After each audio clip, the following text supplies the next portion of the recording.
This is Paul Nobles from Eat to Perform, and one of the biggest questions that we get is, how do I eat to perform and not gain fat? And for a lot of people, the idea of adding in more food sort of logically means that they might gain weight. And so what I'm going to walk you through here is why that won't happen, how you can keep it away, and sort of go through there. First of all, most people start at our total daily energy expenditure calculator. That's going to be on our site on the main page. Also, if you're a member, then a coach will do these numbers for you, and so you can be up and running quickly. In general, though, the way that most people diet, they're going to either choose either low carb or low fat, and then typically that will equal low calorie. And so I'll talk about what the negatives are, but in general, some of the big negatives early on is that you tend to get worse at exercise. Your stress response gets higher, fatigue higher. You might be struggling with sleep, hormone dysfunction. A lot of times when people come from like a diagnosis of hypothyroidism or something of this nature, these are the types of hormone dysfunction that long-term dieting can actually cause. You'll have a compromised metabolism because basically if you're constantly in a deficit, you're really not maintaining the muscle that you're trying to get in the gym or potentially gaining new tissue. That's kind of the basis for what a deficit does. One of the things that we hear a lot of is that you should get your cortisol tested. Cortisol is a natural enemy of carbohydrates, and specifically insulin and things of that nature. And so when you have protein, when you have carbohydrates, because protein is also insulinogenic, that has a positive effect on your cortisol. And so, when people say, I was tested, my cortisol levels are high, usually the first thing I ask them is, where are your carbohydrates? And usually it's non-existent. And it's kind of interesting to me that a lot of the low carbohydrate authors and things of this nature talk about cortisol a lot, but don't talk about the most obvious antidote. And so that's something that might be helpful for you guys. But basically when you whether it's low carb or low fat, you're essentially making your cells inflexible to the other, right? And so, people will often say, when you eat low carb, you become fat adapted, and that is true. But what they're not saying is that you're becoming inflexible in terms of metabolizing carbohydrate, and the opposite is also true. Interesting part of that is that, type 2 diabetics become insulin resistant for various reasons. But the one thing that you don't hear a lot about is kind of this cellular inflexibility that you can also cause by keeping macronutrients out. And so this is why we argue for some level of balance and the ability to metabolize carbohydrates and fats at various times. And I'll run over that in just a second. The other thing that people talk a lot about is inflammation. And inflammation often gets confused with chronic inflammation. And chronic inflammation is where you have an abundance of stored fat and things of this nature, and it's sort of sitting around your heart, and it's kind of this net negative, and it's been linked to all things from heart disease to potentially cancers, things of this nature. That's different than inflammation on a daily basis, right?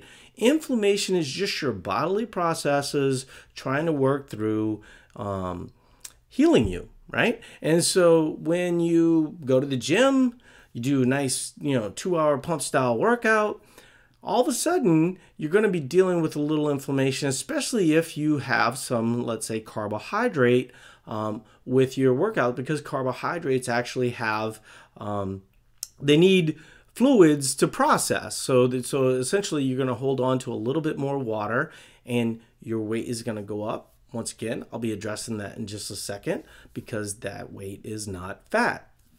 The other thing that kind of typically comes up is how long were you doing these things? How long were you eating low calorie? How long were you eating low carb? How long were you eating low fat? And one thing we see with a lot of people is that they didn't even know they were dieting. So the buzzwords that you always hear are, it's not a diet, it's a lifestyle. And, I don't diet, I just eat paleo. Well, depending on how smart you are with your paleo, ultimately it's just going to end up being low calorie. That's the mechanism that made it work, in the beginning. And ultimately, your body's going to adjust to that. And so if ultimately you end up, eating 1,400 calories and you're supposed to be eating 2,200 calories, the question is, how long have you been doing that? And, the answer is it might take a while for you to sort of get this cellular flexibility. The one thing positive I will say is that, and this is sort of anecdotally, but if you're a better athlete, you will typically adjust to this a little bit better. And so let me run through how you would do this, adding in food without gaining fat, okay? So what you're going to do is slowly add back in foods that you were deeming evil, right?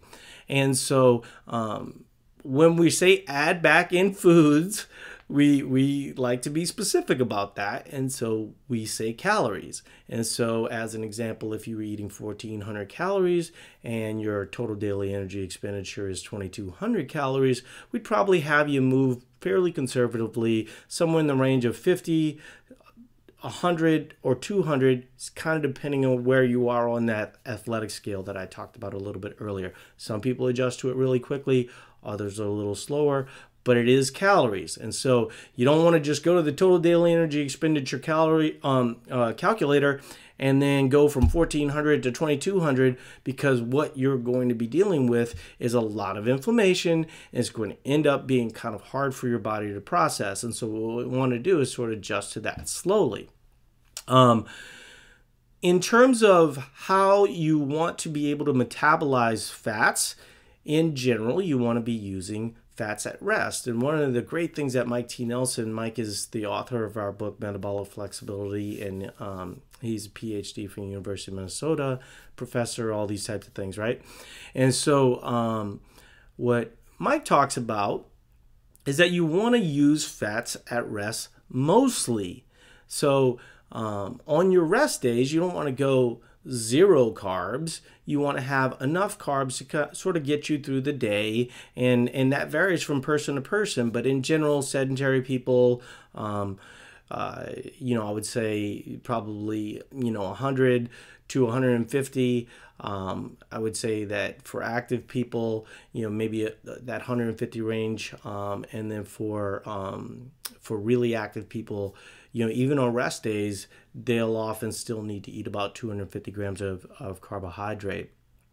But what you want to do is you want to be able to use that stored body fat on rest days. You also want your, when you're eating less carbohydrates on those days, it essentially equals calories. And so if you're eating 100, 125 grams of carbohydrates less on those days, essentially it equals a 500 calorie deficit. And that usually works for a lot of people and can sort of let their body sort of deal with that inflammation that they might have had on the workout days. So basically what I just described is how you would have your carbohydrates on your workout days.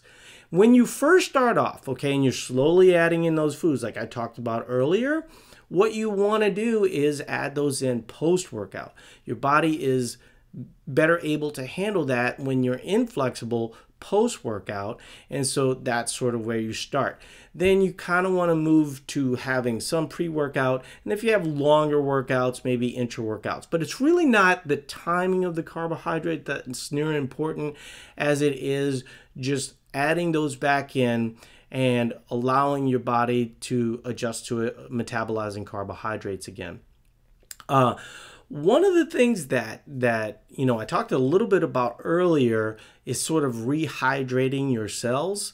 One of the biggest misconception is that dehydration is only a reflection of how much water you drink. You can drink all the water you want, but if you don't end up having some level of sodium, having some level of carbohydrate, that hydration isn't going to enter the cell. And so you'll just, urinate it out. And so when you're talking about rehydration, what we're really talking about is sort of filling up your glycogen levels within your body, making sure that you have, full water in your muscles, because water is mostly muscle is mostly water.